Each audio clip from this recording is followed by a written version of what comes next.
How are you challenging your existing risk landscape from an oversight perspective? Either as a board member or as the auditor, or in another role which has the responsibility to come up with a holistic and complete risk landscape to protect the organization. In today's episode, I will introduce 5 sources which could be taken into consideration when the reflection and review of the existing risk landscape for a specific organization you are responsible for is performed.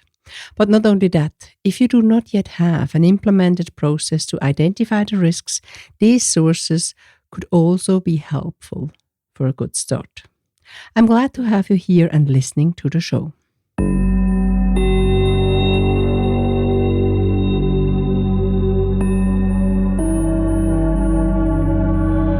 Corporate integrity, fraud, non-compliance, and cybersecurity. Would you like to understand the root causes, detect threats, and take measurements to protect the most precious assets? As a leader, you need to be prepared and stay actionable in the event of an incident. Sonja Stirnimann talks in her podcast, The Human Factor, Corporate Integrity Matters, to leaders and entrepreneurs who want to have impact, foster corporate integrity, and act as role models. As an international expert for corporate governance and integrity, entrepreneur, and independent board member, she knows the challenges. Let her inspire you. Welcome back to this new episode of the podcast, The Human Factor, Corporate Integrity Matters. You might be a board member, executive or non-executive, a business professional aspiring the next level, a corporate integrity counsel, or on your way there. I'm your mentor and sparring partner when it comes to corporate integrity with impact, founder of Corporate Integrity Concepts and the Corporate Integrity Leadership Circle, with a vision to protect and secure assets, reputation, and actionability, yours and the one of your organizations. Why? Because corporate integrity matters to all of us. Without having a broad perspective on identifying the risks which could harm our business, we already have face-first disadvantages. Do we need that? No, not at all. Therefore, let us think about potential threats and the completeness of our risk map to support the organization's success. It is unquestionable that the completeness of the risk landscape is one of the key success factors, but also a moving target. What was not on the radar a few weeks ago needs highest attention now. We all learned that latest when COVID-19 changed from risk to the event. An event which was on the risk landscapes of many organizations and also by the research teams. It was not a so-called black swan as some of the voices spread. It was a risk sitting on some risk landscapes, maybe with a higher or lower probability and impact. Since then, I recognize that the awareness and also openness to talk about the risk maps increased significantly, which is a great trend for our organizations. Is it so important to think about additional sources to reflect on existing risk maps or risk landscapes? I definitely think so. And it also opens up the horizon. Why I'm saying that? I often see that the management sticks to the risks they already know, but not only the management, we all do. It's just a human being. And that is definitely not what brings an organization onto the next level, nor does it protect the assets. In one of the last workshops we had with a large global active organization, exactly that pattern was dominant in the discussions. The good old, since ever existing risk landscape, tuned with nice PowerPoint slides to impress the readers. In this case, the management wanted to convince the board of directors. Having compared the new presentation to the one of last year, yes, I hear you, there is no time to reflect on it more than once a year, and that is a topic we discuss in another episode. There were hardly any changes, and if so, very, very minor. Is that possible? Of course it is. And it is also a sign that the owners, the risk owners, did not open up to challenge the existing map. And here we are now. You already heard the hindering belief that there is no time to challenge the risk landscape more than once a year, and it is just a burden. That is a strategic business decision taken by the board of directors. Whether that is enough or not depends on several factors like industry, business model, etc. The excuse of not having the time should not be the reason at all. An incomplete risk landscape puts the organizations even more at risk. So far, so good. And we already talked about the responsibility of where the input of challenging the risk landscape should come from. Not only the board of directors, which have the overall responsibility, but also the auditors are on duty when it comes to the risk identification process. And also here we have significant differences when it comes to quality. Some of the auditors are excellent in bringing in their own risk intelligence. Others are just clueless and tick any of the nice boxes they have in their audit planning program. Please, if you are a board member, and especially in the audit and/or risk committee, challenge such behavior too. The auditors can be a great sparring partner if they are qualified, professional, and have a high level of integrity too. If not, find the one which fits to your expectations. It is important. Today, I have a very short metaphor, which is far away of all the cybersecurity and/or fraud and compliance risks out there. It just tells us how fast we face risks we would never have expected. To be exposed to a risk, it needs either an external or internal factor which develops or changes the status quo. At the moment we arrive here on Earth, the exposure starts. At the beginning, we do not have the risk of driving the car into a wall because as a newborn, we are not driving. But we are exposed to the threats we cannot influence. The more we develop, the more diverse the risk landscape becomes. We start walking, running, climbing. The risk landscape becomes bigger and bigger. Same for the business. The changes in the business model impacts the risk landscape, either by reducing or expanding the potential, but not only the business model itself, also the external factors. And today's goal is to introduce additional sources you could use to enrich your risk landscape or to challenge it, or at least to reflect whether the completeness is given or not. I will talk about 5 sources and ideas which could be supportive. This does not mean that these are the only ones, not at all. And you will also recognize that some of the resources are other approaches and others are studies and reports which are published on a regular basis. What I have observed is that many teams and also individuals are often too focused on their own function, department, business, or even industry, and not watching out what else happens out in the world.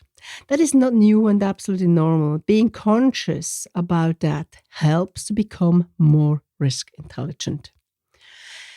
If you would like to hear more about risk intelligence, also listen to episode number 17, where it outlines additional aspects which are helpful to increase individual and organizational risk intelligence. We there talk about the core segments of the business model influencing the risk landscape.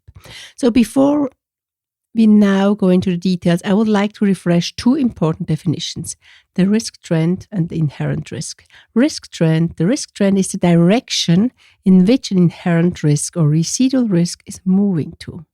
For example, an inherent risk may be trending up, but after mitigation, the residual risk may be trending down. Inherent risk is the risk to an entity in the absence of any mitigation plans or actions by leadership. And now, let us dive into the sources, and I would like to start with an approach or methodology, however you would like to name it, which is often forgotten. The open source intelligence is nothing else than how we collect public available sources.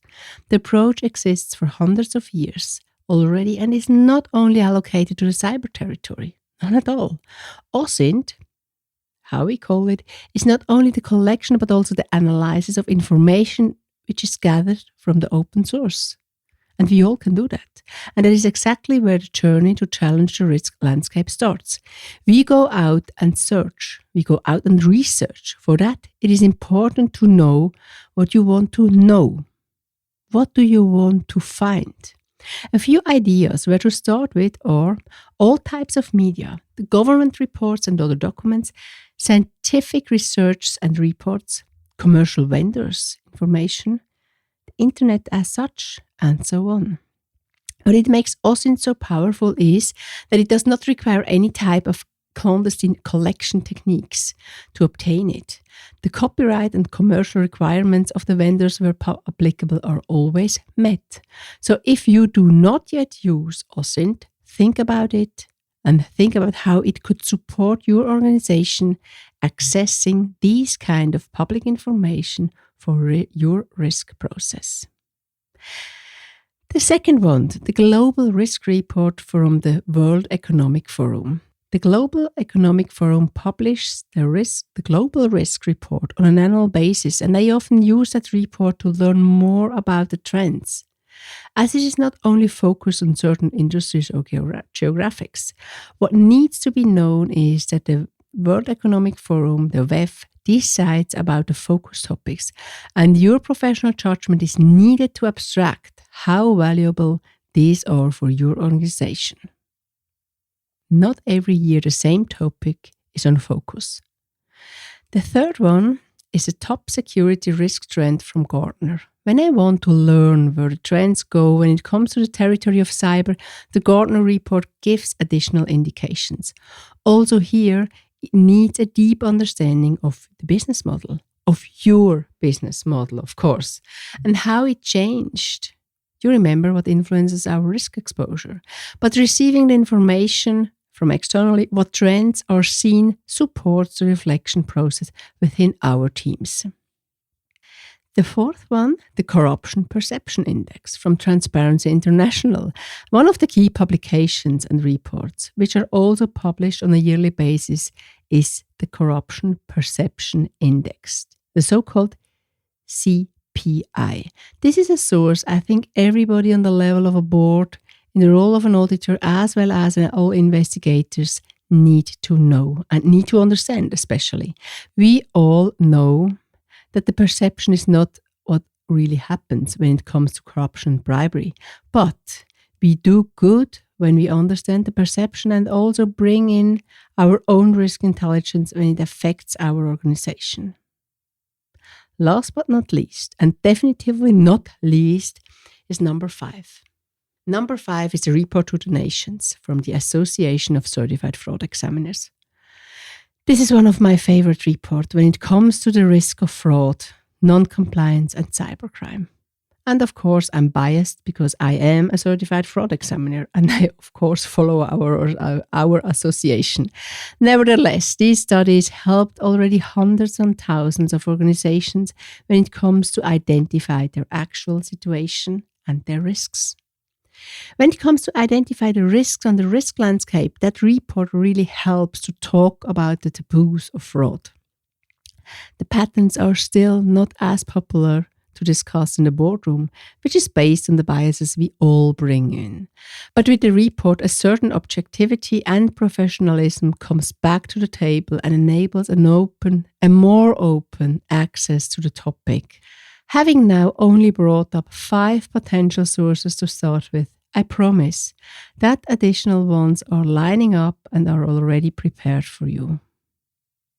Starting with the approach of OSINT is key, and often the organization reaches a very high level of professionalism within a short period of time.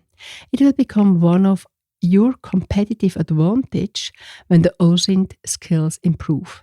With these, the resources to challenge the existing risk map will be found and contribute to a holistic approach. I'm convinced The existing belief that it's too time-consuming to challenge the risk map with additional external sources will expire. When it comes to our take-home or take-to-the-office assignment, I would like you to come up with a plan how you address what you have heard today. Will you challenge the existing risk map? If so, will you bring in, for example, the OSINT approach? Will you talk about the mentioned sources of the World Economic Forum, the Global Risk Report, the Corruption Perception Index from Transparency International, the CPI, and the Report to the Nation and the security trends? Every action leads to results, but only the actions. And this was episode number 23 of The Human Factor, Corporate Integrity Matters. Following the belief, corporate integrity secures and empowers individuals and organizations. Would you like to learn more, meet peers and getting qualified? So visit the website Corporate Integrity Concepts or Corporate Integrity Academy. Or do you think this podcast could be interesting for someone you know? Sharing is caring, and we are always happy to welcome your peers to our community. And if you like this episode, subscribe and don't miss any of the future ones. The show notes are, of course, enriched with relevant information, and your connection via any of the social media channels is highly appreciated and will be answered. Promised. And please do not forget, topics of your interest or interview partners are highly welcome. Just send me a note on any of the channels you know. That's it from my side. I thank you for listening. My name is Sonja Stirnimann and I'm your host. Stay curious, actionable, and a role model. Take care and goodbye.